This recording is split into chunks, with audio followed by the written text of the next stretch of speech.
Para po sa ating responsibility, Isaiah 44, verse 1. Verse 1, sinabi ni Yahweh, ikaw ako, nalingkod ko, ako ay pakinggan, dahil Israel ang pinili kong bayan. Ako si Yahweh, ang sa iyo ay wala. Tinulungan na kita, wala na ikaw ay sila. Huwag kang takot, ikaw ay aking lingkod, ang bayan kong naman. Verse 3, aking ibubuhos ang sagalang tubig sa upaw ng lupa, sa tuyong lupa maraming batis ang patatanim. Ipupuhusgo sa iyo mga anak ang aking espiritu, at ang mga ngipin susunod sa iyo ay pagpapalay. Ay, siguro, sila'y dadali tulad ng alaman sa tingin. Bagay sa iyo tayo. Verse 5, bawat pasaya ang sasabi, ako ay kay Yahweh, sila ay darating, pamakasa sa Israel. Itatatag nila sa kanilang mga isip, pangalan ni Yahweh, at sa tuwing sila ay kagulitan sa bayan.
Great things he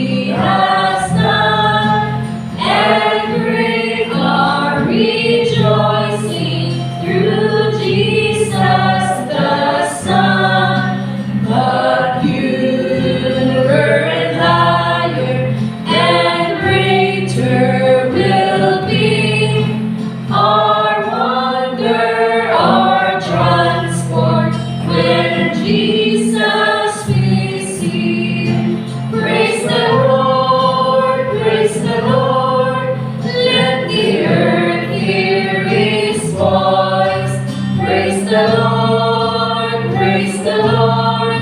Let the people rejoice. Oh, come to the Father through Jesus the Son, and give Him the glory. Great things He has done.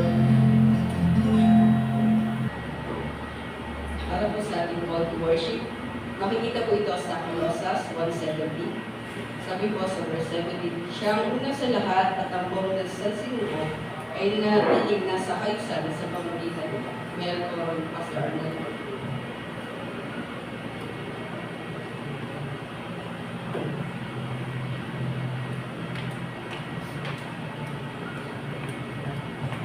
Okay, let us pray. Sa muli, Panginoon, kami po ay malapit sa umagang ito. Kami po ay nagpapasalamat sa napakagandang panahon na ibinigay mo sa bawat isa sa amin. Tunay na napakabuti mo, Panginoon, kaya Lord, sa umagang ito kami po yung nagagalak at lubos na nasisihan sapagkat Ikaw ay muli namin masamba, Panginoon, at muli namin makinig sa umaga. Tunay na ang aming buhay, Panginoon, ay aming ibinigay sa iyo sa oras na ito, Panginoon, at sa habang panahon na kung saan Ikaw po ang patuloy na kumilos sa bawat isa. Bigyan mo po kami ng makayapaan, and then heavenly wisdom, Panginoon, sa aming buong pag-aaralan, at maging sa mga tagapakinig, Panginoon, na yung mga anak ito ay patuloy na makapagpalakas ng kanilang pong pananampalataya sa iyo. At ang iyong mensahe sa umagang ito ang siyang patuloy na magbigay paalala at magbigay ng kalaguan sa kanilang buhay espiritual at magbigay, Panginoon, ng malalim na unawa bilang pagkilala sa iyo, Panginoon, at higit sa lahat ay kung bakit dapat ka namin pagmumuhan na habang Panginoon ng buhay. Salamat po sa buhay na taglay namin ngayon. Alam po namin, O Diyos, na ito'y biyaya mo sa amin sapagkat ito, Panginoon, ay kukunin mo sa amin, wala kami magagawa. Kaya sa umaga nito na kami po'y nagising, nataglay-taglay namin ang aming buhay, may kapayapaan, may kagalakan at kasiyahan na ikaw ay sambahin. Doon pa lang, Panginoon, kami po ay lubos na nagpapasalamat sa iyo. Sa amin po ang pagpapatuloy, Panginoon, iyong kaming samahan, buksan mo po ang aming puso at isipan sa amin po ang pag-aaral ng iyong mga salita. Nawa ay ang iyong banal na Espiritu ang magbigay sa amin ng kaunawaan kung paano namin ito may apply sa aming personal na buhay bilang iyong mga tagasunod, Panginoon. Nawa ay ang iyong mga salita na tatalakayin namin sa umagang ito ang siyang maging pagkain ng aming buhay espiritual upang kami tumatapos, lumakas, Panginoon, at mas lalo pang umapit sa iyo sa anumang kadahilanan. Maging ang aming mga kapatiran, Panginoon, na wala ka po dito, ay aming pinadalangin na sila, Panginoon, ay iyong ingatan, sila ay makarating dito ng maayos at ligtas, Panginoon, at payapa. Maging ang mga kapatiran namin, Panginoon, na nasa balik ng karamdaman sa ngayon. Alam po namin na uso ngayon, Panginoon, ang mga sakit. And Lord, we lumalapit at dumadalangin sa iyo, bigyan po kami ng magalingan. Bigyan mo po kami, Panginoon, ng lakas upang malabanan namin ang mga karamdaman ito, Panginoon. Naway makadasa namin sa ating buhay o sa buhay ng bawat may karamdaman ngayon, Panginoon, ang kagalingan na mula sa iyo na aming mga kapatid. Maging mga mahal natin sa buhay, Panginoon, ay makaranas ng kagalingan, makaranas, Panginoon, ng kapayapaan sa iyo, Lord. Kaya sa umagang ito kami nagpapasalamat. Samahan mo pa. Ito po ang aming dalangin in Jesus' name. Amen. Amen. God is good. All the time. And all the time, God is good. Tunay na napakabuti po ng ating Panginoon. Bagamat tayo ay hindi maayos yung ating pakaramdam. Pero ito po ay hindi mabitingan lang upang sa umaga nito ay hindi mahayag ang kabutihan at nais ng Diyos na iparating sa atin sa umaga ito. Pagpasensyahan niyo po kung medyo mahina yung boses ko ngayon dahil medyo namamaos po tayo. So, salamat sa Panginoon at tayo po'y narito muli upang ang Panginoon ay ating purihin at sambahin at higit po sa lahat ay matuto sa Kanya pong mga salita. So, ang topic po natin sa umagang ito ay nagsasabing, commit your way to the Lord. Yung text po natin mga kapatid ay sa Psalms o awit. Inaanyayan ko pong bawat isa ay tumayo bilang pagbibigay galang sa salita ng Diyos na atin pong babasahin. At pagkatapos po nito ay pwede mo na po tayo makaw. So nakalagay po sa ating TV screen, Psalms 37 verse 5. Sabi po sa English translation, commit your way to the Lord, trust in Him, and He will act. Pwede na po tayong makaupo. Mga kapatid, sa ating pong introduction, lahat tayo, sabi ko dito, lahat tayo ay mayroong mga pinagdadaanan. No? Lahat tayo ay nangangarap. No? May mga desisyon na ginagawa sa ating buhay. Minsan sinasabi natin, Lord, gusto ko pong ayusin ang buhay ko pero hindi ko alam kung paano. So dumaan na po ba tayo sa ganung tanong? Na sasabihin natin, Lord, gusto ko pong maging faithful sa iyo, gusto ko nang ayusin yung buhay ko. Pero saan ba ako, Lord, magsisimula? Gusto ko na, Panginoon, na maging seryoso sa paglilingkod sa iyo. Pero Lord, paano ba tayong magsisimula? Paano ko ba sisimulan yung aking buhay na nakasentro sa iyo? Sabi mo, dito pumapasok yung napakagandang paalala ng Salmo. Yun yung ating verse na binasa kanina, yung 37 verse 5 ng Psalms. Commit your way to the Lord and trust Him, and He will act. Napakasimple po. So napakasimple yung verse na to, pero sabi po ng ating introduction, ito'y punong-puno ng pag-asa. Ito'y punong-puno ng pangako ng Diyos. No, na kung saan na makikita po natin dito na kung tayo ay magtitiwala sa Panginoon, ay gagawa at kikilos sa Diyos sa buhay natin. Sapagkat yung hinahanap natin ng pagbabago, mga kapatid, is hindi po ito nagmula talaga sa atin. Nasasabihin natin, gusto kong magbago, gusto kong lumaya sa anumang umaalipin sa atin. Ang tanging kalayaan at tunay na pagbabago po ay matatagpuan lamang natin sa Panginoon. Even 1 month na hindi ka maganon, pero yung pagbabago po na ibinibigay sa atin ng Panginoon ay walang limitasyon. Habang ang buhay, araw-araw, ay babaguhin po tayo ng Panginoon. Kaya ito po yung napakasimpleng verse, pero punong-puno ito ng promise ni Lord, punong-puno ng pag-asa. Na kung saan binihimok na yung tao na i-commit. No? I-commit niya ang iyong buhay. No? Sa ating main points, number 1, sabi dito ay what does it mean to commit your way. So ano ang ibig sabihin nito? Ang salitang commit ay hindi lang ibigay, kundi ipagkatiwala ng buo. So kapag sinabi mong commit, so hindi lang ito yung ibibigay lang natin, kundi buong puso natin ipagkakatiwala sa Diyos yung ating buhay. Ibig sabihin, nahayaan natin na ang Diyos yung nagdadrive o nagmamaniho ng buhay natin. Kapag sinasabi ang Diyos yung nagdadrive ng buhay natin, nahayaan natin na ang Panginoon ang lumikha ng landas natin. Na bago tayo gumawa ng desisyon, bago tayo gumawa ng plano, kinakailangan muna natin i-commit sa Panginoon. Kinakailangan natin munang sadyang ipagkatiwala sa Diyos. Ano ba yung mga gusto mo sa buhay mo? Katagumpayan? Gusto mo ng victorious life? Gusto mo ng magandang trabaho? Ang sabi ng Bible, commit to the Lord, iasa mo sa Diyos. No? Ipagkatiwala mo sa Diyos na yung plano mo yun ay magkatagumpay. No? Hindi ito dahil sa ating galing, sa ating impluensya, but ito ay galing sa pagkakataon, galing sa opportunities na binibigay sa atin ng Lord para ikaw ay luminhawa sa buhay.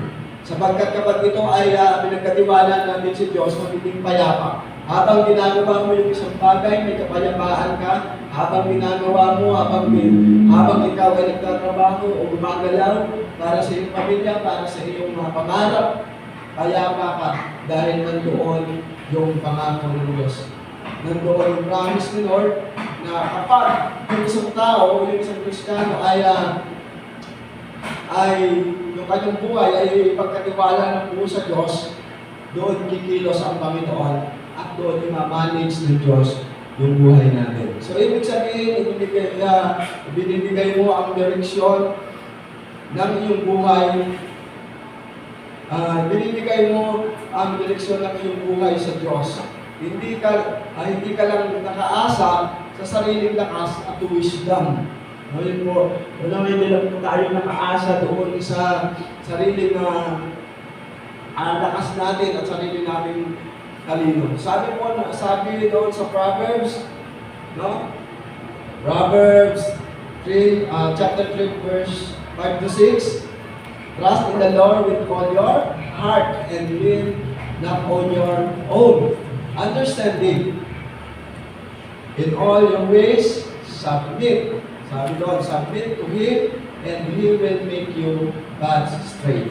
So yun po yung napaganda dito. Ginamit po yung salitang submit to Him. Sabi doon ay pasakop tayo sa Panginoon. No? Huwag tayong mananangan sa sarili nating lakas at sa sarili nating galing.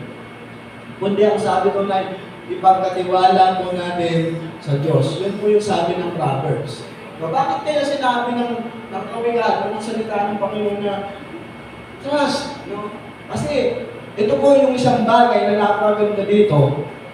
Kaya sinabi po ng Bible na lahat ng plano natin, lahat ng nais natin ay ipagkatiwala natin sa Diyos. May mga tendency na kapag tayo yung plano, naliligo tayo.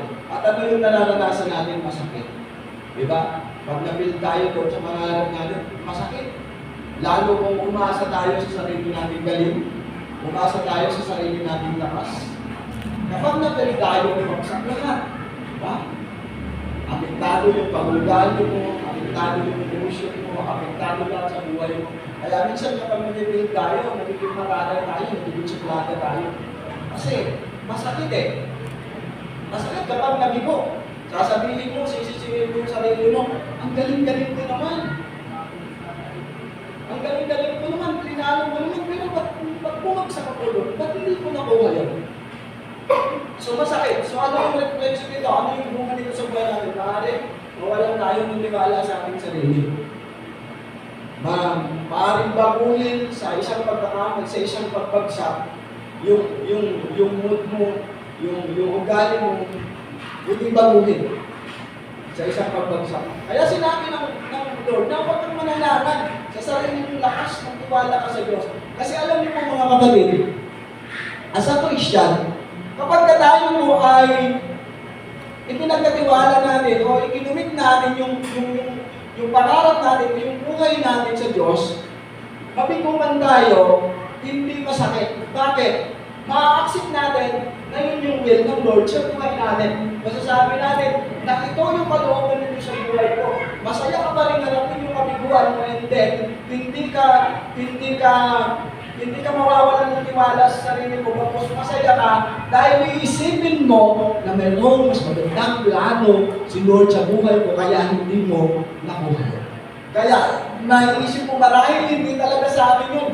Marahil, may iba mas magandang plano sa Panginoon sa buhay natin. Sapagkat yun po yung sabi nito sa Jeremiah chapter 11 verse 29, ang plano ko sa inyo ay higit para sa inyo, ikabubuti. Kaya minsan mayroong pagbagsak. Kasi mayroong mas magandang plano si Lord. At kapag nakakumit tayo sa Panginoon, kapag pinagkatiwala namin sa Diyos, yung lahat ng mga bagay na yon, kahit tayo yung na-feel o bumagsak man, masaya pa rin tayo. Dahil ang nasa puso at isip natin, yung will ng kalooban. Hindi para yun, hindi talaga para sa amin. Kasi binigay ko na yung best ko. Lahat. Even yung talino, yung lakas ko, pero bumagsak pa rin ako. Pero kapag yun ay nakakumit sa Panginoon, hindi tayo magiging negative. Malalaman natin na mas may maganda pang plano si Lord kung bakit hindi natin nakuha yun. Kung bakit tayo ay bumagsak sa paraan ganon kasi may pinaplano ng Diyos ng mas mabuti yung para sa iyo. Yun po yung bukod ng sinasabi dito ng Proverbs. Kaya sabi ng Proverbs, trust in Him. Sabi doon, submit to Him and He will make your paths straight. Walang sakit ng kalooban, walang pagbabagong hindi maganda kapag pinagkatiwala natin yung ating mga plano sa Diyos. Kahit na tayo ay bumagsak na. So yun yung kagandahan, yun yung kapangyarihan ng Diyos sa isang Kristiyano na nasa puso niya ang Panginoon.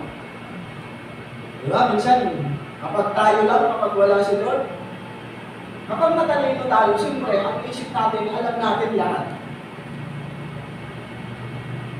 Ang nasa isip natin, kaya-kaya natin i-maniobra lahat ng bagay sa buhay natin kasi matalino tayo. Pero, ang hindi nalalaman ng tao, ang buhay niya ay nasa kamay ng Panginoon. At mauunawaan mo lang yung isang bagay na masakit kapag ikaw ay guided ng salita ng Panginoon. At kaya, sabi niya doon, trust Him, magtiwala ka sa Diyos at huwag sa sarili mong lakas. So, ibig sabihin, kailangan mong mag-submit sa Lord. Yung pangarap mo, yung plano mo, magpaplano ka mag-asawa sa akin mo na Lord. Magpaplano ka ng isang business, submit mo sa Lord. Magpaplano ka ng isang course na kailangan mong tapusin, submit mo na Lord. May mga bagay na ipinipilit natin. Minsan sa buhay natin, ipinipilit natin yung mga bagay na hindi naman will ng Panginoon. Kaya minsan, ano yung nangyayari? Sinasabi natin, hindi ko na ito ipag-implement. Kaya mo na ito. Kaya pag naliligo tayo, ano yung nangyayari? Bumabagsak tayo na even. Alam natin na matalino tayo. Alam natin na malakas tayo. Alam natin na mahusay tayo. Pero nawawalan ka pa rin ng trust sa sarili mo.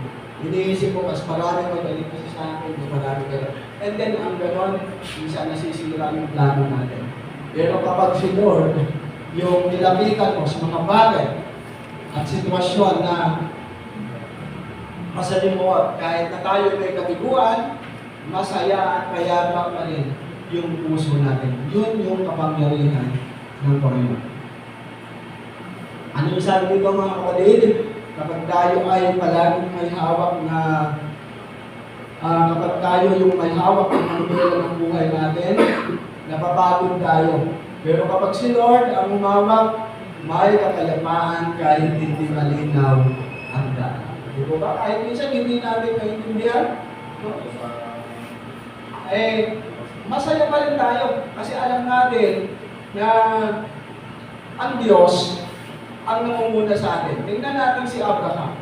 Doon sa Genesis chapter 12, kapag pinag-aralan po natin yon, tinawag siya ng Diyos para umalis sa kanyang bansa. Walang malinaw na direksyon, walang detalyadong plano. Ang sabi lang ng Diyos, go to the left, I will show you. Yun yung sabi. Alam niyo kung pinag-aralan niyo yung Genesis, yung pagtawag kay Abraham, ang sabi ni Diyos kay Abraham doon, Abraham, umalis ka sa bayan na ito at meron akong ibibigay sa iyo. Doon ka maninirahan kasama yung family ko. Hindi man lang nagtanong si Abraham, Lord, okay na ako dito, comfort na ako dito. Minsan alam niyo po minsan, mga kapatid, may mga plano si Lord sa buhay natin na mas maigil. Pero alam niyo po ba minsan, kung saan tayo comfort, ayaw na natin umalis doon. Like for example, pag yung tao na comfort sa kasalanan, kahit alam nyo mali, tuloy-tuloy pa rin siya kasi yun yung comfort niya. Nagmamiging matigas yung puso niya kasi dito ako masaya, dito ako happy, okay lang, saka na ako nagsiserve sa Lord kasi bata pa naman ako, malakas pa naman ako, 23 pa lang ako, 22 pa lang ako, 19 pa lang ako, saka na ako, masaya pa ako dito. So tingnan niyo po yung situation. Minsan pinaalis na tayo ni Lord doon eh. Sinasabi ni Lord, magalit ka na sa akin. Galit ka na. Ibigay mo na yung buhay mo kasi pupot pa tayo doon. Kahit na alam natin mali, doon pa rin tayo. Yun po yung danger ng tao. Kahit alam nilang magkakasala sila sa Panginoon, alam nilang magkukulang sila sa Diyos, pero dahil doon sila masaya, pinapanatili nila doon. Hindi nila nararamdaman na mas masaya nila dito sa Panginoon. Minsan huli na. Kung kailan dadanas ka na ng parusa, kung maling bunga ng iyong ginawa, saka ka palang lalapit sa Lord. Eh, lantang-lanta ka na. Wala ka ng lakas, wala ka ng pwersa para umanon. Kaya kailangan mo ang Panginoon. Saka pa lang tayo lalapit sa Panginoon kapag sobrang-sobra na yung nararanasan natin hirap. Pero itong si Abraham, tingnan po natin mga kapatid, wala siyang reklamo. Nandun na yung comfort ni Abraham, mayaman siya, ang dami nandun na. Walang problema doon sa lugar. Na kanyang, kung hindi ako nagkakamali, ito yung rule, yung ikatabang, na nandun na siya. Nandun ka ng mga alagang hayop, namumuhay sila ng kanyang asawa, masaya. Pero, dahil sinabi ni Lord, alam niyo po yung hindi dito, dahil sinabi ni Lord na umalis ka dyan, pumunta ka doon sa lugar na ipapakita ko sa'yo, sumunod lang si Abraham. Kaya sabi ni Abraham, yes, Lord, I follow you. Alam niyo po yung kanta ni Christian Gwen, yung kanta ni Christian Gwen na, I will go. Sabi doon, doon po yung ginawa. Kasi si Abraham, wala siyang reklamo. Hindi na sinabi mo, nandito yung negosyo ko, nandito yung ganun ko, nandito yung mga pamilya ko, okay na kami dito, pero bakit Lord? Bakit mo kami aalisin? Pero alam kasi ni Abraham na kung maganda na yung kalagayan niya doon, maganda na yung buhay na doon, mas mayroon pang maganda na nakahanda si Lord. Si Lord kasi it's a surprise. Hindi na sinasabi yung mga bagay na i-bless na pala tayo. Di ba? Basta ang gusto nila, sumunod ka na lang. Huwag ka nang magreklamo. Alam niyo po, pag sa promise land, yung mga Israelites, kung pinalaya sila ni Moises sa pagkalipin doon sa Egypto, sumunod sila kay Moises, pero pagdating doon sa nagutom na sila, wala na silang makain, nakaramdam na sila ng init at uhaw, sinisili na si Moses. Bakit mo kami inalis doon? Kung pera mo lang kami. Sabi niya doon sabi ng mga Israelites, bakit mo kami inalis doon? Alam niyo po yung kalagayan nila doon sa Egypt, nakaalipin sila, pinagtatrabaho sila ng walang sahod, ginugutom sila doon, pag nagkamali sila doon, hinahampas sila, nilalatigo sila, naghihirap sila doon, ginagawa sila ng mga alipin. Naghihirap sila doon, magkamali ka lang ng trabaho, grabe yung parusa, ibibilag ka sa init habang nilalatigo. Ganon kahirap yung buhay ng mga Israelites. Ngayon, nung pinalaya sila ng Diyos, sa pamamagitan ni Moises, nagreklamo sila, nainitan lang sila, nagputom lang sila. Kaya nagprovide ng Panginoon ng pagkain nila doon, nagpakula ng mana ang Panginoon, at sila ay nabusog. Minsan, hindi agad binibigay ni Lord yung mga gusto natin. Minsan, nag-pray ka, iyak ka nang iyak sa Lord, kailangan ko ng ganito. Pero tinitingnan na Lord, sumusunod ba ko sa akin? Yung way niya ba, naka-align ba sa akin ang buhay nito? Minsan, i-check natin yung sarili natin sa harapan ng Diyos. Kasi, akala ng mga Israelites, magmalayang sila, hindi na sila naghihirap. Ay, yung kanila namang paghihirap, tatas na nila doon sa Egypto. Nakutom na sila doon. Pero naglalakad na lang sila. Hindi na sila pinapano, hindi na sila nilalatigo. Pero ano nangyari? Naglalakad pa rin sila. Ito yung masakit. Nung pumunta naman si Moises doon sa bundok Sinai para mag-pray, nanalangin siya doon, natagalan siya bumalik. Pagbalik niya, yung mga Israelites, gumawa na ng mga ribulto. Gumawa na ng bintong kuya para sa may nagsasayaw. Nakikita po ba natin? Kasi, minsan, ang problema sa mga tao, sa atin, kahit Christian na tayo, gusto lang natin laging masaya. Gusto lang natin, akala natin yung Christian life na tinatawag, akala natin yung pagkakaroon natin ng relationship sa Lord, wala nang mga pagsubok, wala nang may hirap. Meron pa rin. Halos walang pinagkaiba nung ikaw ay nasa kasalanan at nung ikaw ay tinawag ng Diyos. Ang kaibahan ng nito, kapatid, ay ganito. Nung ikaw ay wala sa Panginoon, may makapagsubok ka sa buhay. At ikaw lang yung umaharap mo. Ngayon ikaw ay na-Christian, nakilala mo ang Diyos, hindi ka na nag-iisa. Meron ka ng kakampi si Lord. Pero tinitingnan niya ni Lord kung anong klase yung pagpupili natin sa Kanya. Kasi napakahalaga yung obedience. Napakahalaga yun sa harapan ng Diyos. Kaya itong si Abraham, nung pinaalis siya dun sa lugar, kaya pa siya dun. Andun yung kanyang kailangan, andun yung lahat ng kanyang mahal, pinapahalagahan niya sa buhay, pera, negosyo, kung ano pa man. Pero sinabi ng Diyos, nung tinawag siya ng Panginoon, wala pa reklamo siya. Hindi niya sinabi, Panginoon, bakit mo naman ako aalisin? Bakit mo naman, okay naman ako dito? Okay naman kami. Ay, hindi na alam yung destination nila, kung saan sila pupunta. Kahit hindi detalyado yung plano, pero umalis pa rin po si Abraham. At ang sabi ng Diyos, ang sabi lang ng Diyos sa kanya, go to the land and I will show you. Nung pumunta ka sa isang lugar, ay papagalitan ko sa iyo. At ano ang ginawa ni Abraham? Nag-commit siya sa Diyos. Yun yung po napakaganda. Sunod sa obedience ay yung iyong pag-commit. O yung iyong pag-commit sa Panginoon, pagpapasako, pagbibigay ng buong tiwala sa Panginoon. Sa puso't isip na Abraham, tiwala ako dito kasi Diyos to. Meron kung maganda na yung buhay, kung mayroon pa siyang nakahandang, mas maganda pa dito.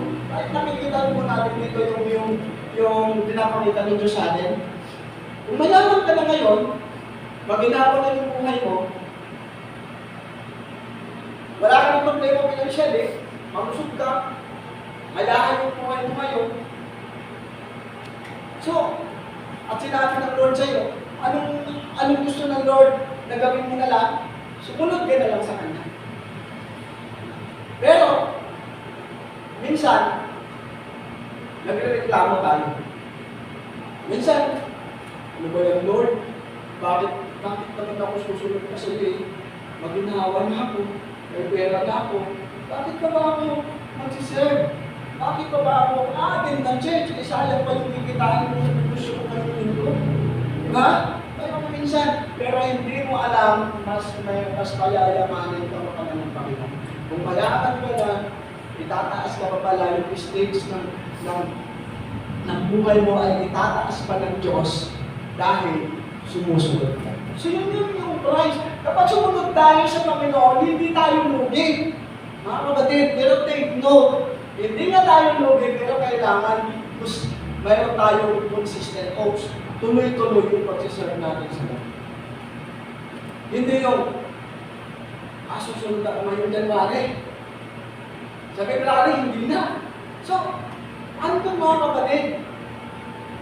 Yung pagsunod sa Panginoon, kinakailangan tuloy-tuloy lang. Hindi yan kailangan mapatay-patay. Kinakailangan na ituloy mo yung iyong nasimulan. So ano yung ginawa na Abraham? Ikinumit niya yung kanyang buhay sa Panginoon. At nagtiwala siya kahit hindi na alam yung mangyayari sa kanila doon. Hindi alam ni Abraham kung ano yung mangyayari sa buhay nila. Pero dahil sa sinabi ng Diyos, nagtiwala po siya. Kaya ano po tayo mga Christian ngayon, kung ano po yung sinasabi ng Panginoon sa atin, habang tayo nag-aaral ng salita ng Diyos, pero nag-aaral po ba tayo ng salita ng Diyos? Sino po dito yung nag-devotion? Amen. Yan po yung isang paraan para malaman mo kung ano yung malooban ng Diyos sa ating buhay. Kailangan kausapin mo ang Panginoon. Nag-pray, nag-devotion, para alam natin yung landasin na ating tinatahan. Sabi dito, hindi nila alam ang lahat, pero nagtiwala siya at dahil doon, ginamit siya ng Diyos bilang ama ng maraming bansa. So ano po yung nangyari doon? Ginamit si Abraham. At ang pangako ng kanya, at ang pangako ng Diyos sa kanya, alam niyo po doon sa Genesis chapter 1, ang sabi nito, ang iyong lahi ay mas kasi magiging dami na bituin sa langit at ang iyong at buhangin sa dagat. So yun po. Kaya si Abraham ay kinagurihan at tinawag sa Bible na Father of faith. So yun po. Yun po yung tawag sa kanya. Kaya kapag kayo nagtanong sa inyo, ano yung tawag kay Abraham, siya po ay tinawag na Father of faith. Dahil siya po ay buong tiwala sumunod sa Panginoon. Point number 2, trust in Him even when it's hard. Ngayon po yung sabi doon. Kahit na minsan ay mahirap, so kailangan natin magtiwala sa Panginoon. Ang commitment ay isang, sabi dito, ang commitment ay laging sinusundan ng trust. Madaling magtiwala kapag malinaw ang sagot. Di po ba? Tama naman yun. Kapag malinaw yung sinasabi sa iyo, madali tayong magtiwala. Pero ang tunay na tiwala ay kapag wala pang nakikita, pero naniniwala ka pa rin. So yun po ang kaibahan. Di ba? Pag nakikita na natin, di ba? Pag bibili tayo ng sasakyan, di ba? Pag nakita na natin yung sasakyan, lalo tayong naiingat, wow, ang ganda, napaka-presentable, ang ganda. So, madali tayong magtiwala sa mga bagay na nakikita na. Pero, ang hinahanap ng Diyos ay yung pagtitiwala na wala ka pang nakikita, pero naniniwala ka na. Yan po yung tinatawag na faith. Si Abraham ganun, wala pa siyang nakikita na pwede nilang tirahan, wala pa siyang nakikita kayamanan, wala pa siyang nakikita kaayusan ng buhay, pero nagtiwala na siya sa Panginoon, umalis siya sa lugar kung siya namumuhay na tahimik. So ito po yung gusto ng Panginoon sa atin mga kapatid ngayon. Kailangan tayong magtiwala sa Panginoon kahit wala pang nakikita magandang result. So doon, mabubuhay yung faith natin. Ito napaka-exciting, no?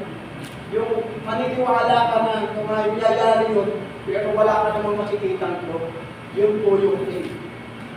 Nalais ng Diyos sa atin. Sabi ko doon sa Hebreo, chapter 11, verse 1, now, faith is confidence in what we hope for and assurance about what we do not see. Nakalimutan mo natin, yung po yung sabi na, Hebreo. Now, faith is confidence in what we hope for and assurance about what we do not see. So yung mga bagay na hindi natin nakikita ay confident tayo. Sabi doon mga kapatid, minsan tahimik ang Diyos, pero hindi siya absent. Kapag sinabi ng verse, He will act, ibig sabihin, may ginagawa ang Diyos kahit hindi pa natin nakikita. Yun po yung mga bagay. Kaya minsan, di ba, iyak tayo ng iyak, pray tayo sa Panginoon, akala natin absent si Lord, akala natin wala si Lord, akala natin bigay si Lord sa mga prayer natin, pero hindi natin alam mga kapatid, ginagawa na ng Diyos. Kumikilos na ng Diyos, kumikilos na yung Diyos, gumagawa na siya ng mga bagay na ikapubuti at ikakasalamat. Tinitingnan lang ng Panginoon yung puso mo kung tunay na nagtitiwala tayo. Alam niyo po ba mga kapatid, dapat yung magtiwala natin sa Panginoon is parang baby. Alam niyo po bakit yung napakaganda po na yung baby? Yung mga 2 months, 4 months. Alam niyo po ba kung bakit? Kung bakit sinabi ko na yung pagtiwala natin sa Panginoon parang baby? Kasi, alam niyo po yung baby, kapag nilalaro mo, tinahagis mo siya pataas. hindi siya nag-iiyak, tiwalang-tiwala siya na masasagot siya. Naibig ko? Makikita niyo po yung tiwala ng baby sa atin eh. Kahit baby pa sila. Di ba? Pag nilalaro ko, magkagawa ka sa baby. Yes. Hindi sila nagreklamo. Kahit na nga, marunong na sila. Kahit na 4 years old ka, kahit na habis ko sila, buong yung tiwala mo sa'yo kasi nanay ka nila. Tatay ka niya, nilalaro ka niya. Buong yung tiwala niya, na hindi ko siya, bibitawan. Kapag hinagis ko siya, sasaluhin siya. Kaya, imbis na matakot siya, ano yung nangyari? Hindi siya. Ikaw naman sayang sa'yo. Hindi mo nalalaman na yung bata, buong yung tiwala sa'yo dahil ama ka niya. Alam niya na hindi mo hayaan na siya bumagsak sa simento, ang ganun-ganun na lang. Ibig sabihin, bawat hagis mo sa kanya, ay sure siya na masasaluhin siya. Ganun po tayo dapat sa Panginoon. Minsan parang, nahilig lang si Lord, walang sagot, pero buo yung tiwala natin. Dapat ay magtiwala tayo na habang nananahimik si Lord, pinatahim ni Lord yung gusot niya. Excuse ko. Yung gusot sa mga buhay mo, sa mga buhay natin, dahan-dahan pinatahim ni Lord. Eto, kinakailangan mo lang na magtiwala ng patulad ng isang bata. Kaya huwag yung iyak-iyak, pagka oh Lord, tayo na ako sa buhay ko, ba't hindi ka? Ba't hindi ka nasagot? Ba't na ngayon yung pinag-pray ko? Wala pa rin. Sabi ni Lord, trust me. Sa akin ka magtiwala. May plano ko masigit. Ay gusto kasi ng tao, alam niyo kung minsan, ang problema ng tao, gusto niya madali ng makuha. Ito sa realidad ng buhay. Pag yung lalaki na nilang ng gusto sa babae, diba? Kahit may asawa na, pipilitin pa rin makuha. Diba? Gagawa ng masama. Minsan, sasaksakin ng asawa para makuha niya yung babae. Ipapapatay, ipapabalin. Yan po yung realidad. Pinaprasis muna ng Lord. Pinaprasis muna ng Lord. Yung puso mo, yung attitude mo, tinitingnan ka ng Lord. Ano kaya ang magiging ugali ng tao to pag pinalaman ko? Ano kaya ako? Ano magiging ano to? Kaya pinaprasis tayo ng Lord. Kaya may word of God. Kasi tinuturuan tayo na magpakabuti. Kasi tingnan niyo po, mga kapatid, even yung paggawa ng sanlibutan, ng mundong ito, may process. Hindi ginawa ng Diyos yung mundong ito sa loob ng isang araw lang. Ang sabi ng Lord na, magkaroon ng ganito, magkaroon. Pagkatapos 7 days yung ginawa, pagkatapos nagpahinga siya, may process. Tapos yung buhay mo, ayaw mo nagpa-process sa Lord. Gusto mo madalihan, gusto mo sa isang, ayan na. Hindi ko ganun. Kasi si Lord, pinaprocess niyang mabuti yung buhay natin doon sa bagay na mas ikapabuti natin. Tingnan natin, Isaiah chapter 55 verse 5. Tingnan natin kung ano po yung sinasabi ng kasulatan. Saan niyo ang inyong mga Bible? Kaya pinaprocess po ng Lord kasi ito po yung sabi niya. Isaiah chapter 55 verse 5.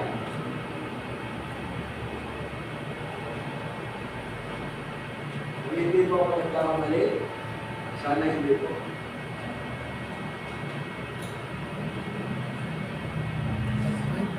Isaiah chapter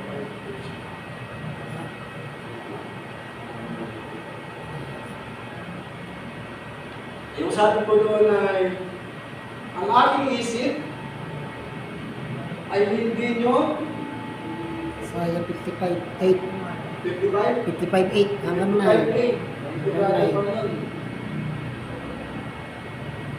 Isaiah 55:8 hanggang 9. Hindi pala ba, 55 pa. Hindi, Isaiah chapter 55 verse 8 at 9. Ito po sabi. Thank you, brother Marlon. Talagang mahusay sa pagsasabi dito si brother Marlon. Yan. Tingnan niyo po, kaya pinaprocess ng Lord yung buhay natin kasi ganitong sabi niya. Ang sabi ni Yahweh, ang aking isip ay hindi ninyo kaisita. Sabi niya, ang inyong kaparaanan ay hindi ko kaparaanan. So malinaw mga kapatid, na yung isipan ng Diyos ay hindi natin kaisipan. Kaya hindi tayo dapat mag-react ng negative kung pinaprocess ka pa nila. Kasi yung iisip mo, kakaiba naman sa isip ng Diyos. Yung kaparaanan mo, iba rin ang kaparaanan ng Diyos. So, ibig sabihin, mas mabuti at mas maya ang pinaplano ng Diyos kaysa sa plano. So, anong oras na ba? So, ayan.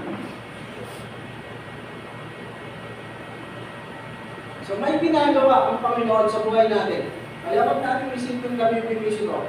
Pinaprocess. Sabi na rito si Joseph, sa Genesis chapter 7 verse 50 ay magandang halimbawa, may pangarap mula sa Diyos, pero tumaan sa betrayal, slavery at prison. So kung alam niyo yung kwento kayo ni Joseph, ito yung inaakit siya ng asawa ni Potiphar. Dahil ayon sa mga Bible scholar, kung si Joseph ay napakagandang lalaki, matipuno, guwapo, talagang may itsura. So matipuhan siya ngayon ng asawa ni Potiphar. Ngayon, gusto yung makipagsiping ni asawa ni Potiphar kay Joseph. Kaya, ayaw ni Joseph. Kasi si Joseph po ay servant ng Lord. Ayaw ng ganon. So ano yung ginawa? Binitang siya. Pinapasok siya sa kwarto na tapos nagsisigaw yung asawa ni Potiphar na siya daw ay gagawa ng masama. So nagtatakbo ito si Joseph. Dahil ayaw niya na sumuway sa kamera. So ano nangyari siya ay nagbilanggo. Kung mapapansin natin, di ba? Umiwas na tayo sa kasalanan, may magkaparusahan pa rin. May mga ganong situation sa buhay natin. Siguro may mga kilala tayo na bilanggo, nakulong, pero walang kasalanan. May mga ganong situation sa buhay natin. May mga napaparusahan na wala naman talagang kasalanan. Alam niyo po, lahat ng nakukulong, lahat ng nasa bilibid doon, lahat ng nakakulong doon, hindi lang nagkasala. May mga biktima lang. So katulad nito natin. Katulad nitong sinabi ni Joseph, tumaan siya sa matinding pagsubok, nakulong, pero kahit sa gitna ng hirap, hindi siya, excuse me po. So kahit nandun siya sa gitna ng paghihirap, hindi siya binitawan ng Diyos. At sa tamang panahon, binawas niya ang gobernador ng Egypt. Ang Diyos ay kumikilos, hindi biglaan, pero perfecto ang timing. So, alam mo ba yan? Ang Diyos ay kumikilos, dinadaan tayo sa process, pero ang napakaganda nito, kahit dahan-dahan yung pagkilos at hindi biglaan, pero perfecto sa tamang oras, nasa timing lang din ang galaw ng Panginoon. Alam niyo po, yung mapatunayan na si Joseph ay hindi naman talaga nagkasala, hindi naman siya nakakumit ng kahit na ano doon sa asawa ni Potiphar dahil sobra lang itong nagustuhan. Kaya pinangarap ng asawa ni Potiphar na makipag-siping doon kay Joseph. Pero dahil sa iluto ng Diyos, siya po ay tumakbo. Pero dahil sa ayaw mamahiya, sapagkat siya asawa ng hari, anong ginawa niya? Nagtitit-titimik siya. Hindi na ayaw ko, pinagtataan ako. So, linuli po si Joseph kasi yung si Potiphar po ay isang king, hari, at isang kahihiyan, kapag yung reyna ay ginawa na masama kaya walang nagawa. Pero alam niyo po, kumilos ang Panginoon sa kanyang buhay. Dahil nagdada si Joseph ng hirap, nagtiis siya, hindi siya pinitawan ng Diyos, kumilos. At ano po yung nangyari sa mga Joseph, siya po ay naging gobernador ng Egypt, na itaas siya ng Panginoon dahil natuto siya magtiis. Kaya minsan mga kapatid, sa Christian life natin, huwag naman natin i-expect na puro happy. Alam ka na, mag-Christian ka na, walang problema na mag-Christian ka na, ayan na. Marami pong mga tagasunod ng Panginoon na nagdadanas muna ng masalingkot na buhay bago sila itaas ng Diyos. Kasi alam niyo po, sinasanay tayo ng Panginoon. At pinapakita ng Diyos ang kanyang biyaya. Kaya sa ating buhay, biyaya pa rin. Yung hirap na dinadanas mo, biyaya pa rin yan. Kasi, alam niyo po ba, diyan tayo matutulong na lumapit sa Panginoon. Alam niyo po kung yung tao, puro saya, hindi naman may isip niya kaya ang Panginoon. Wala na po hindi. Puro saya, wala nang lungkot, wala nang tiyak, wala nang ano, puro saya na lang. Alam niyo po, makakalimutan ng tao ang Diyos. Kaya sabi nga ni David sa Panginoon, sabi niya, Lord, wag mo naman ako pagbirapin. At wag mo naman ako pinamanin, baka makalimutan kita. Ang gusto ni David, nasa gitna siya, neutral. Kasi alam mo David, na kahit masabihin na napakalakas mo sa Panginoon, kahit masabihin na ikaw ay talaga nag-depend sa Panginoon, pag kayamanan na ang pinag-usapan, hindi mabago ang lahat. Hindi mabago ang lahat. Pag ang usapin ay kayamanan, laki ng impluensya, laki ng pera, laki ng impluensya sa tao sa paligid. Yung sinasabi na sinusunod ng lahat, sapagkat siya na pera, kita ng mayaman. Sa tingin ko, sasaan pa ba sila sa Panginoon? Hindi na. Kasi ipapalagay nila sa sarili na hindi ko na kailangan ng Diyos. Kaya, sabi ni David, Lord, huwag ko naman akong nahihirapin. Kapag nanatili naman tayong mahirap, kapag inilagay tayo ng Diyos doon sa kahirapan, lalabas naman na wala tayong Diyos, na hindi tayo pinagpapala, na hindi tayo pinibless. Kasi, sumusunod ka sa Panginoon, pero hindi ka umakat sa buhay, hindi mapaparangalan ng Panginoon. Kaya, upang maparangalan ng Panginoon, yung hirap na dinadanas natin is training. Kasi papunta talaga tayo sa pagsangat kasi kahit tayo si Lord na pangatin tayo. Yun po yung sabi ng Panginoon. Kaya, antayin mo sa buhay mo yung tamang timing. Yung tamang oras, huwag kang madali. Kasi pinaplano ka pa ng Diyos, pinaprocess ka pa ng Diyos. Baka ngayon pa lang, ang pinaprocess pa lang ng Diyos sa'yo, maybe yung kayamanan. Baka ang pinaprocess ng Diyos sa'yo ay ang iyong buong pagkatao. Baka nandun pa lang si Lord, baka nandun pa lang siya nagsisimula. Baka yung pagkatao mo man pinapakailangan ng Diyos. At saka na yung kayamanan na ibibigay niya sa Lord. Kapag tayo ay naging isang good steward, kapag natuto na tayo na mag-handle ng ating buhay. Kasi karamihan sa atin, hindi talaga natin alam kung paano i-handle ang ating buhay. Ang alam lang natin, ang alam natin noon, magtrabaho, magsumikap para sa pamilya, para umangat sa buhay, para hindi magbilap, para kayo masahin, para kayo makain. Tapos yun, wala na. Wala tayong alam na.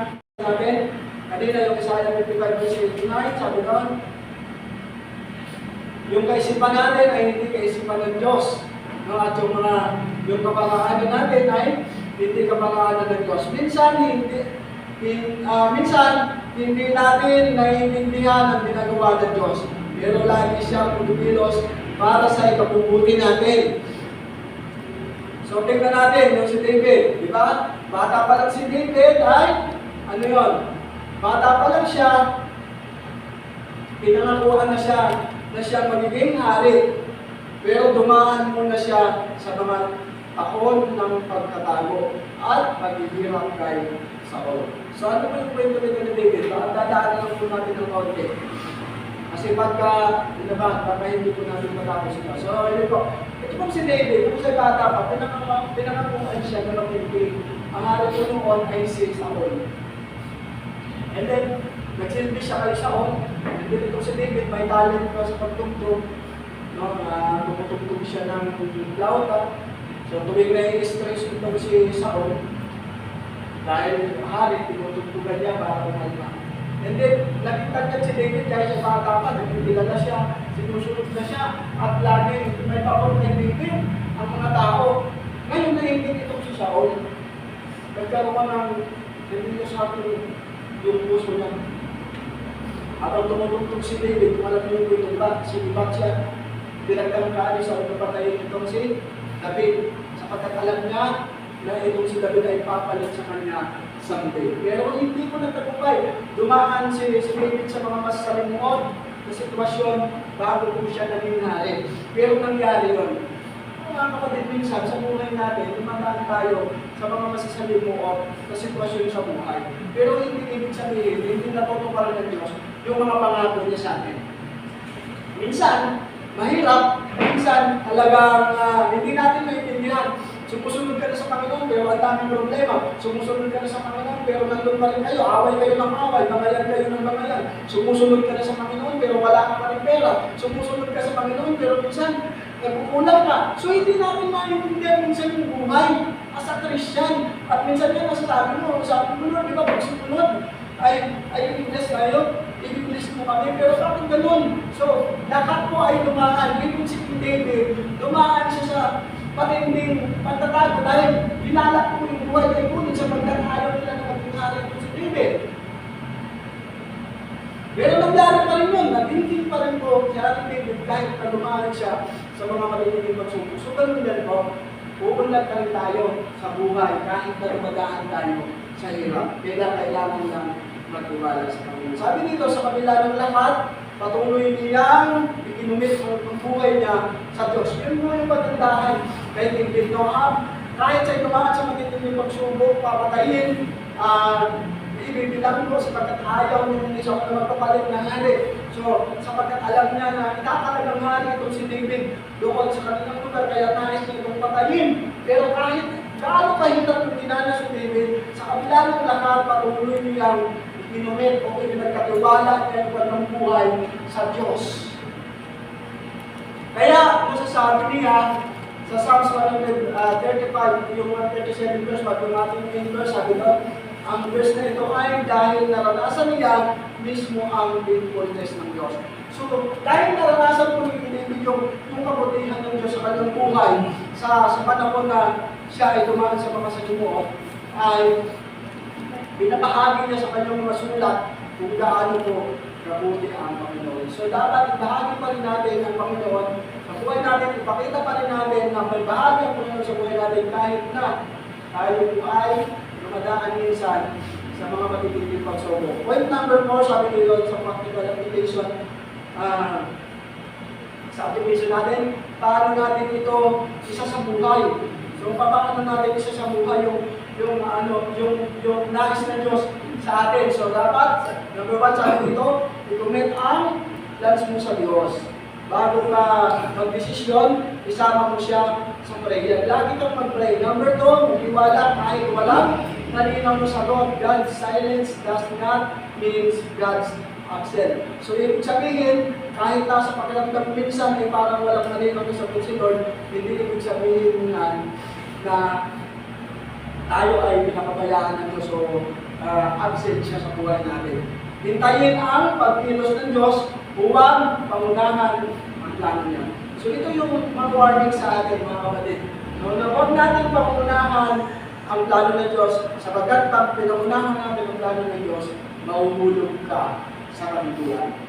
Pinilihan ko po sa inyo yan na kapag pinangunahan nyo ang plano ng Diyos, kabiguan po ang inyong kasalitaan. Sabi ng Romans 8 verse 28, and we know that in all things God works for the good of those who love Him.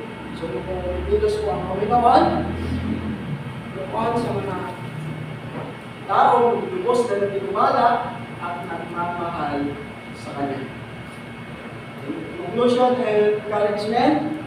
Mga kapatid, kung ngayon ay pagod ka na, kung pakiramdam mo, dala-dala mo mag-isang buhay, ang paanyaya ng Diyos sa iyo ay simple lang.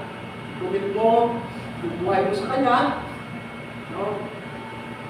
At lagi mo sundin ang kalooban ng Panginoon. Kapag kinit mo yung buhay mo sa Kanya, so ano pa yung nangyari? Ay, at sabi mo dito, kapag kinit mo ang sundaan mo sa Diyos, hindi ibig sabihin magaling, magiging madali ang lahat. Pero siguradong hindi ka na nag-iisa. So, ganun po yung gusto ng Panginoon. Kahit mahirap, sasamahan pa rin po tayo ng Panginoon. At sa tamang oras, sa tamang paraan, ikilos ang Diyos sa buhay mo. So, yun po, antayin natin yung right time natin. Huwag natin pangunahan si Lord. Laging mag-antay. Laging mag-antay. Kung may pinag-pray ka, antayin mo yung sagot ng Panginoon. Kung kalooban niya, mapapasalo yun. Magtiwala lang po tayo sa Diyos ng buong puso. So, yun lang po yung kailangan ng Panginoon sa atin. makita ng Diyos na buong puso tayo mag-commit sa Kanya. So, even sa ministry, even sa mga gawain sa Panginoon, tinitingnan ng Diyos kung tayo ay gumagawa para siya ay kapamayan. Huwag natin sayangin yung buhay natin sa mga walang gandang mga bagay dito sa mundo. Ikumit mo yung buhay mo sa Panginoon at iyak na ikaw ay mapapabuli. Sinisigurado ko na paplano ng Diyos ang lahat sa buhay mo kung magtitiwala tayo ng gusto sa Panginoon. So sana po ay nag-bless po tayo ng mensahe ng Panginoon sa umaga nito. At sana po ay napagbalag na tayo sa kanyang mensahe at isa po ngayon po natin ang buong puso pagtitiwala sa Panginoon. Tayo po ay mag-pray. Panginoon, salamat po sa mensahe. Namin po natalakay sa umaga nito. Nawa ay nagbigay po ito sa amin ng linaw, nagbigay po ito sa amin ng pag-asa. At nawa ay patuloy namin mo sa buhay ng mga ito. At nawa matuto kami bilang mga anak mo na maghintay ng tamang timing sa buhay namin kung kailan mo kami Panginoon, kung kailan mo kami sasagutin sa aming mga dalangin at kung kailan namin matatamo kami ng iyong mga pangako sa bawat isa sa amin. Ito po mga namin dalangin in Jesus' name. Amen. Amen. So, dadaan po tayo sa ating pong pagkakaloob sa Panginoon.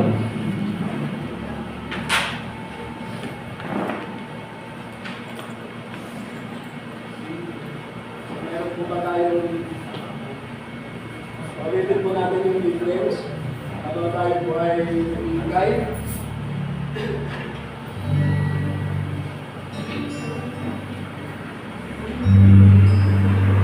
Give thanks with this sing. Give thanks with a grateful heart. Give thanks to the Holy One. Give thanks because it's given Jesus Christ, His Son. And now let the weak say, I am strong. Let the poor say, I am rich, because of what the Lord has done for us. Give thanks. So, muli Panginoon, kami salamat sa lahat ng biyaya na aming po natanggap sa buong sa linggo. Salamat po sa araw-araw ng biyaya. Salamat po sa araw-araw ng pag-iingat. Pagbibigay ng proteksyon sa bawat pamilya po na dito kayo Panginoon. Salamat sa mga blessing na nai-enjoy po namin. Unay na dapat lang namin na ibalik ito para po magamit sa iyong mga gawa. Ito po patuloy na maparangalan sa mga biyaya. Ito po namin dalangin in Jesus' name. Amen.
songs, blessed Trinity.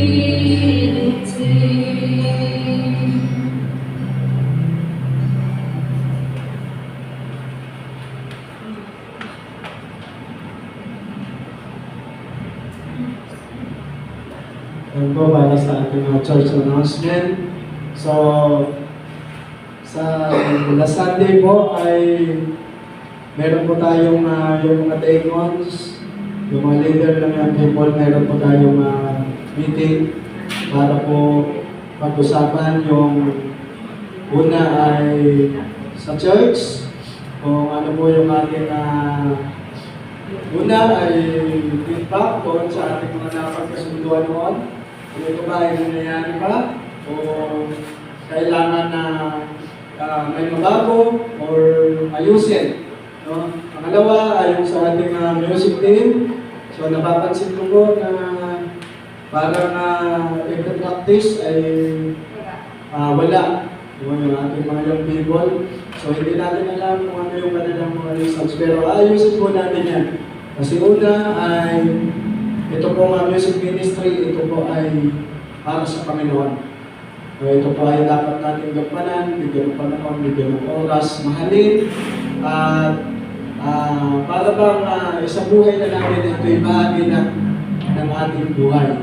So kung mayroong mga reasons or mga dahilan kung ba't minsan mo ay wala akong practice ang ating church, ay isa po ito sa dapat energetic yung ating music team. So ilan po yun sa ating pag-uusapan.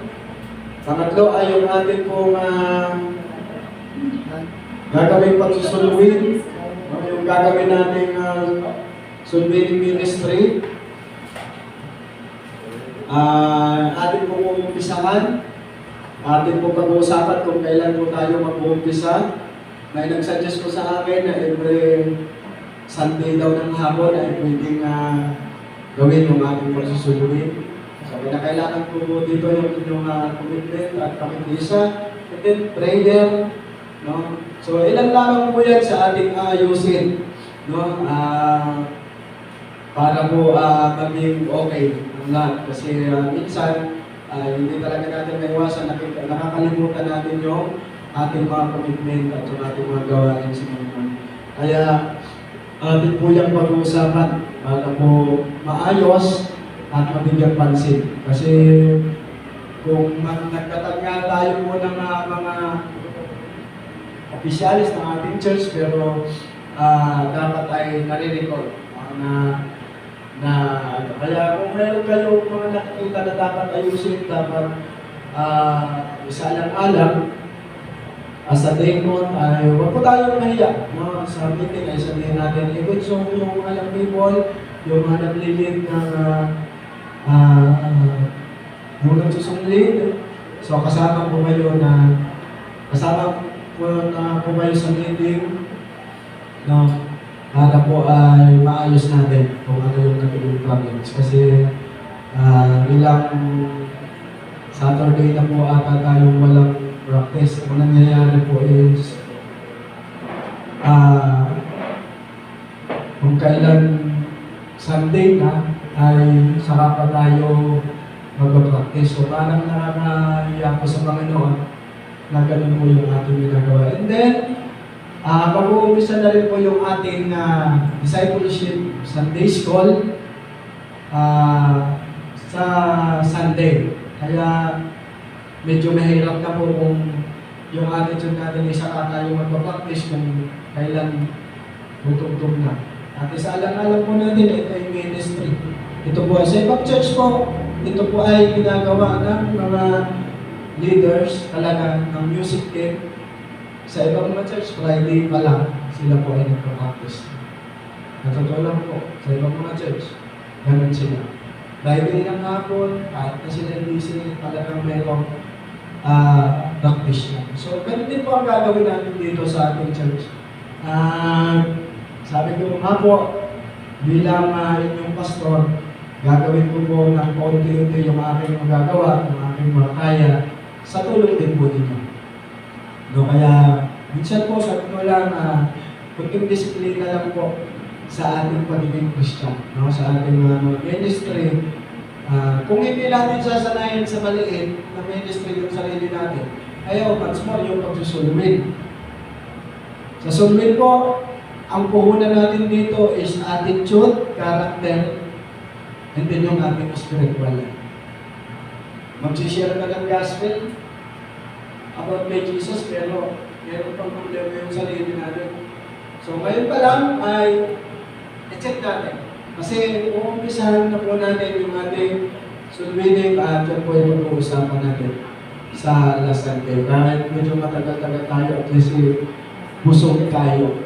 Dapat sana i-rep, kaso alam mo yung may magugutom na baka hindi natin maintindihan yung mga pag-uusapan natin pag gutom yung umiran. Kaya bubusugin muna natin sa last Sunday yung ating mga katawan physical para malinaw natin maintindihan yung bawat part ng ministry. At kaya kung meron dyan, nakikita kayong baby bump, umpisa na rin po ngayon yan ang tulong natin para sa ating church anniversary. Alam niyo po, kung mag-commit lang tayo na every Sunday, maghuhulog ako ng 20 pesos, hindi naman siguro mabigat sa atin ng 20, no? Huwag natin ngayanan kung ano lang. Sabihin ko sa inyo, every Sunday, magkukumit ako ng 20 pesos para sa aming anniversary. Diba? Pag 20 pesos yung bawat isa sa atin, pag na-kompleto mo yun sa loob ng isang taon, magkano yun yun? Ilang Sunday yung 1 year? 48? 48 Sundays? Yung mga galing sa man. So, mga galing yata sa trade. Kung hindi ka nagkaroon na rin. So, kung mayroon ganun, magana tayo ng 20 o ano, para sa ating anniversary, pagdating ng December sa ating anniversary, may papakita natin sa Diyos na hindi tayo nag-aaligaga ng pang-lambing sa speaker, pang-bili ng litson, pang-bili ng pagkain. Kasi mayroon talaga tayo in-invest. Di ba? Nagigits mo ba? Amen. Amen. Kasi meron tayong na-invest, hindi tayo may stress. Kasi kapag saka pa tayo gagalaw, kung kailan malapit na, may stress ka talaga. Sasabihin mo, yung pagbawa mo anak mo, pambayad sa school, tapos mag-anniversary pa kami. Di ba? Pero kapag mayroon na tayo na-invest, like for example, yung figure back money na puno natin, tapos makabili pa tayo ng isa para punuin, ay hindi na tayo na-stress. Panatag na tayo, at tahimik na yung puso natin, at magpapasalamat na tayo sa Lord. Lord, salamat po. At may dadaos namin ng maayos ang aming anniversary. Kasi meron kami na-invest. Ngayong ating mayong people, paruwas ng konti sa baon, 20 pesos. Every day po, 10 pesos. Siguro, makakaipot lang ng ano. Every, sa loob ng isang taon, siguro mga 800, 900, something, ganun. Diba? Sa loob ng isang taon, naka-invest ka ng 800, 500 sa gawain ng Panginoon. Ay, tayo rin po mag-inibis na. At higit sa lahat, makikita ng Diyos, makikita ng Panginoon na gumagawa tayo ng paraan. So, kaya po nandyan yan. So, huwag natin laging isanayin yung sarili natin. Ay, kung ano lang magkano ng mabigay ko, yun lang naman yung kaya ng Diyos ako. Ay, hindi po ganun. Kasi pag ganun yung naging kaisipan natin, hindi tayo magulog ng piso, ano yung piso lang yung ibinibless sa atin ng Lord. Hindi naman po siguro ganun. Kasi the more na tayo nagpaplano, the more na magiging successful po yan. Dahil yan po ay para sa gawa ng Panginoon. So at isa po sa meeting natin ay pag-uusapan din natin yung paglilinis ng church. Kapag may nasabi mo si Sister Kit sa amin na kung pwede daw, ibalik na lang yung kayo family. So yun din po yung ating pag-iisipan, pag-uusapan sa ating pong meeting. So, ganun po. Tayo din po naman, ito pong ginagawa po natin para sa church, para sa gawain ng Panginoon. Tayo din po ang mag-deliverance nito, and then lalaki pa po yung ating gawain. Huwag natin isipin lagi na mabigat.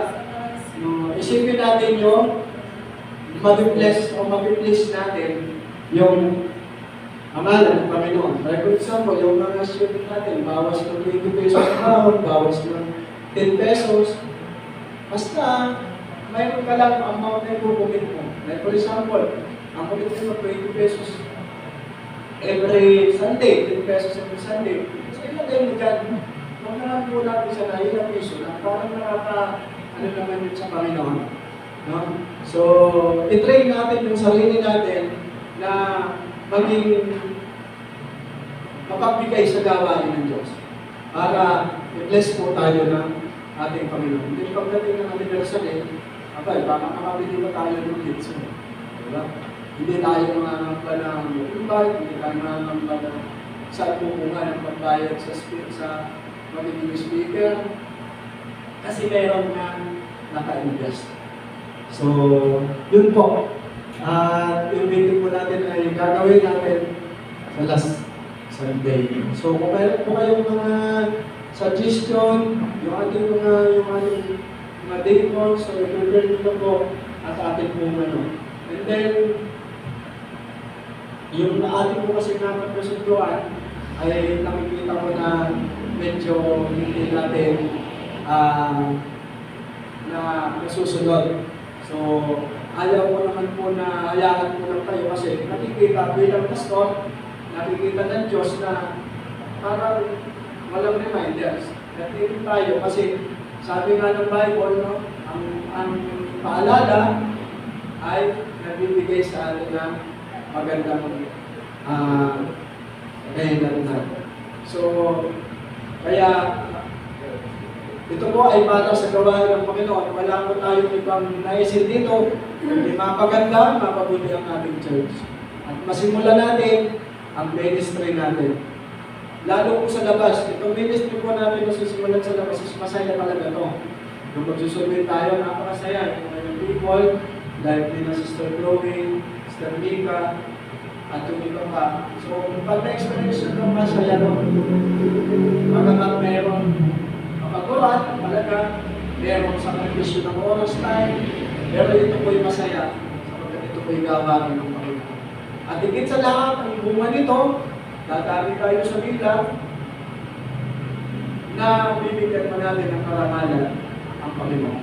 So, yun lamang po yung ating dagdag sa announcement. And I hope na patuloy po tayong mag-pray para sa ating mga gawain. Sunod po, yung ating pong altar day donation. Salamat sa Pagdalagaw family sa inyong patuloy na pagsuporta mo sa ating mga gawain. And then yung ating recitation and Bible study sa bawat bahay, bawat member ay natuloy na po tayo sa Sabado sa Pagdalagaw family. So, sino po yung available ng Saturday?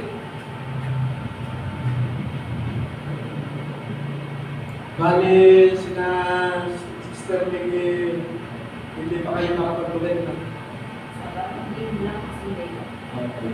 Kasi nagtatrabaho ko si Sister Miggy. So, sino po yung available sa Saturday?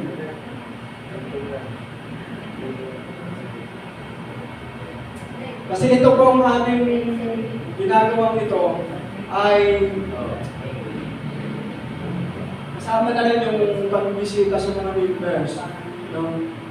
Kapag na tayo ay nagkaroon ng mga Bible study sa labas, ay siguro ay visitation na lang. No? Kasi mag-focus ko tayo doon sa Bible study sa labas. So, sino po yung available sa inyo? Sa Garcia family, Dubala family, tapos na po tayo sa Magdalena. Sila daw. Sinastarasyon mo. Praise God. So, sige, hahanapin namin yung lugar mo. Kasi hindi na kami nakakarating doon. Pero salamat sa Panginoon. No, salamat po sa Panginoon at kayo ay nag-comment. Sige, may cellphone naman si Sister, ano? Chat na lang, hindi naman siguro kami naliligaw. Ayun. Sige, mas maganda sana kung mayroong makasama sa ating mga deacons, sa ating mga member, para hindi lang naman po kami mga boys. Sana ay samahan niyo po kami kung kayo po available. Doon pinasistarasyon tayo. So, salamat, Sister, at ikaw ay nagbukas ng gawan. Marahil ay ito yung plano ng Diyos, baka sa aming pagsusulwin ay isa yung lugar mo na masaturate natin. No? So, ayan, salamat sa Panginoon. And then, sunod po yung ating prayer meeting, mga kapatid. Talagang nangyayari po dito sa ating prayer meeting ay kami lang ng Paderato family ang nagiging active po sa prayer meeting. So, ako po yung muling makikiusap sa inyo, mga kapatid, na member ng San Pascual, Christian Baptist Church. So, dumalo po kayo ng ating gawain para lalo po tayo i-bless ng Panginoon. Kasi alam niyo po mga kapatid, kapag tayo ay pag-ignore natin ang gawain ng Diyos, umaapekto po talaga ito sa personal nating pamumuhay. Una sa ating spiritual life, pangalawa sa ating family. Nakakapekto po ito, nakakapekto. Akala nyo wala itong ito kasi ito po ay nakikita ng Diyos na at ito po ay may ituturing ng Panginoon na isang pagbabaliwala. So kapag binaliwala po natin ang gawain ng Diyos, so paano po tayo i-bless ng Panginoon? Kaya minsan, mayroong mga pagtutuloy ang Panginoon na hindi natin malayan. So maraming nagbaliwala sa Panginoon na hindi naging masaya ang kanilang buhay spiritual. No, may ibig sa Bible. May ibig sa Bible. Pag pinag-aralan niyo yung Bible, may makikita kayo doon ng mga character sa Bible na pinayaan nila na baliwalain ang utos ng Diyos. Bigyan ko kayo ng sample, matindi to. Yung si Ananias at yung mag-asawa. Diba? Ang utos sa kanila ng Panginoon sila ay magkaloob ng sapat at tama sa harapan ng Diyos. Sino nga itong asawa ni Ananias na to sa Pero? Pero?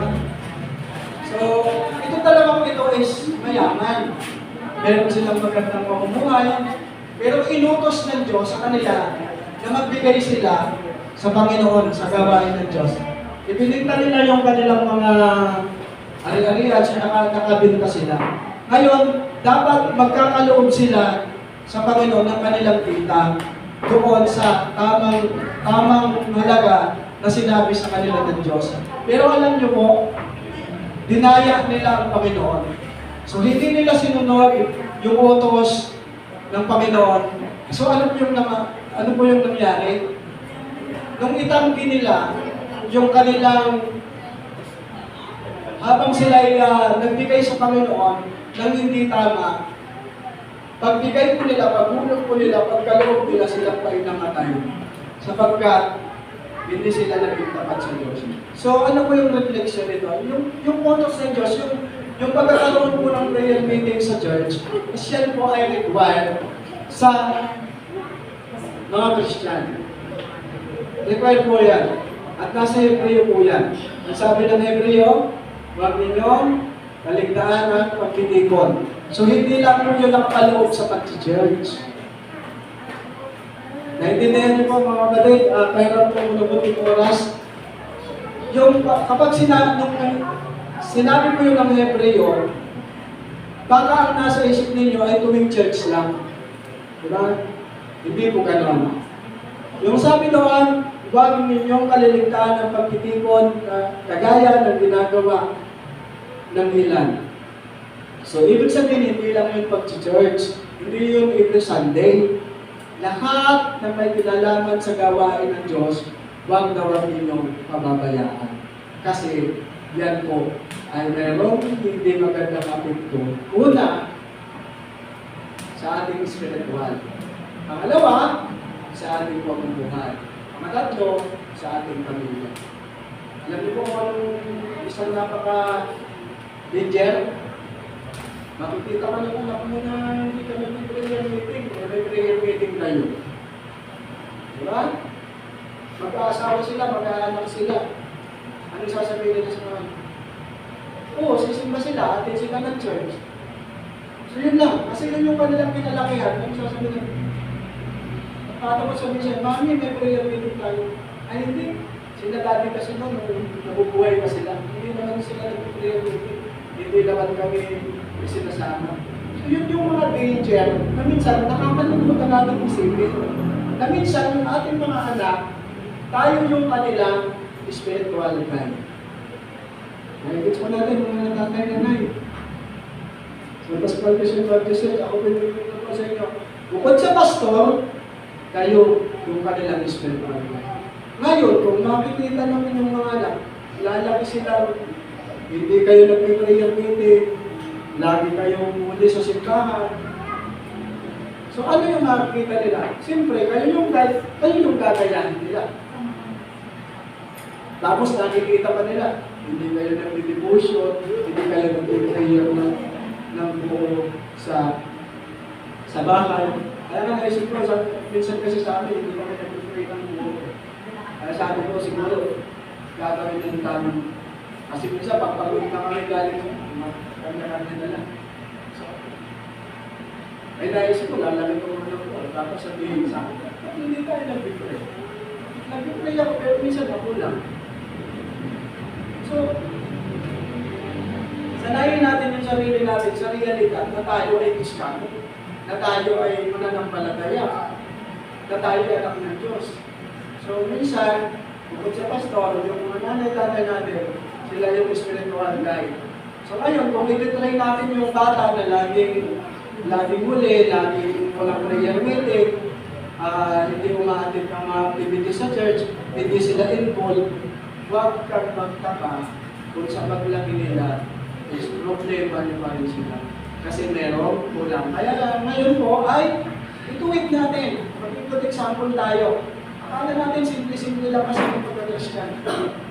Kailangan natin matrain bilang mga anak ng Diyos. Train natin yung sarili natin na involved tayo sa ministry. Wag po tayong, huwag natin hayaan ang makita sa atin ng ating mga anak, hindi tayo spiritual. Parang gano'n, ano yung, tapos minsan, masabihin mo, uy, pagdating ka na, nag-pray ka na, atin ka na doon. Hindi naman sila lumaki na lang. Ay, ako. Kaya habang may panahon pa, habang ang Panginoon ay hindi pa mabalik, binibigyan niya pa tayo ng chance na mabago yung ating situation. And then, bukod po sa prayer meeting, ayun nga yung ating home Bible study ay nagpapatuloy every Saturday. So, ayan, tayo po ay kina Sister Rachel sa Saturday. Sana po sumama kayo para marami tayo. No?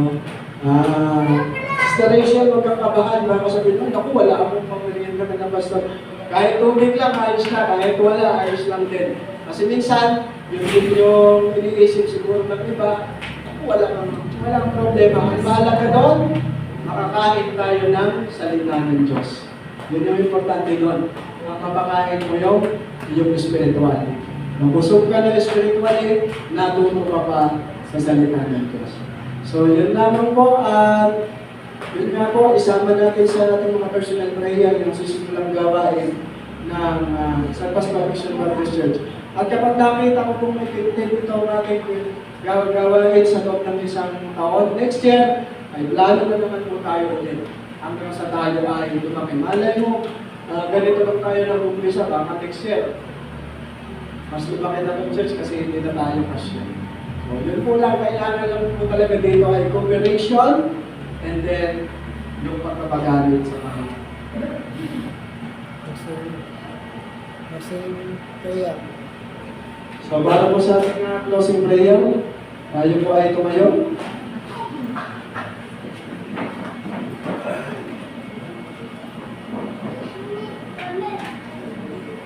Sa muli Panginoon, kaya kayo nagpapasalamat sa oras na ito. Salamat po sa iyong mga wisdom, knowledge na pinagkaloob sa amin. Salamat sa iyong mga salita na patuloy mong nag-motivate sa amin, Lord God. I pray, Lord, na sa aming buhay, patuloy ka mamuna. Patuloy mo pa kayong Panginoon kaming disiplinahin ng Diyos.